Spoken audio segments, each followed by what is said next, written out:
Uygurlar sessizce Çin'e mi iade ediliyor? Son zamanlarda Uygurlar sebepsiz yere gözaltına alınıyor, geri gönderme merkezlerine kapatılıyor. Mahkemeler ise Doğu Türkistan'da zulüm yok diyerek iadelerine karar veriyor. Böyle bir şey uygulandı mı? Uygulandı. Benim müvekkilim Burhan Kerim bu şekilde Çin'e gönderildi. Aynı zamanda Muhammed Ali vardı. O da gönderildi. O benim müvekkil değildi ama aynı paket içerisinde gönderildi. Aynı şekilde uçağa gönderildi. Bir de Alican Tohti isimli kişi vardı. Bu da gönderildi. Türkiye hükümeti iddiaları reddediyor. Resmi açıklamalarda hiçbir Uygur'un Çin'e gönderilmediği söyleniyor. Ama belgeler, mahkeme kararları ve tanık ifadeleri tam tersini gösteriyor. Ben bunun arkasını bırakmadım. Burhan Kerim'le alakalı bu şahıs kayıptır diye. Çünkü devlet kabul etmiyor. Bu kanun kapsamında gönderildim falan demiyor. Çin'e ben adam göndermedim diyor. Bununla alakalı ben bu adam cezaevinden çıkmıştır ama kayıptır diye dilekçe verdim. Önce hemen hasıraltı ettiler. Kovuşturma yeri olmadığına karar verdiler. Sonra itirazlarımız üzerinde bu şahsın cezaevinden çıktıktan sonra İstanbul Havaalanı'na götürüldüğü, orada yabancılar şubede bir kişiye teslim edildiği, arkasından göç idaresinde bir kişiye teslim edildiği ve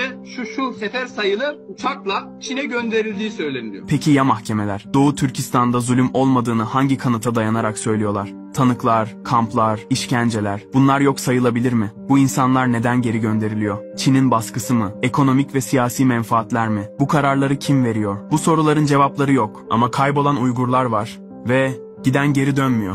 Bunların hepsi hak yani ve gerçekten bunu bizim yapmamız, yani bizim dediğimiz insanların yapması, kendilerini başkalarından ayıran insanların yapması daha acı verici. O insanlar ne oldu bilemiyor.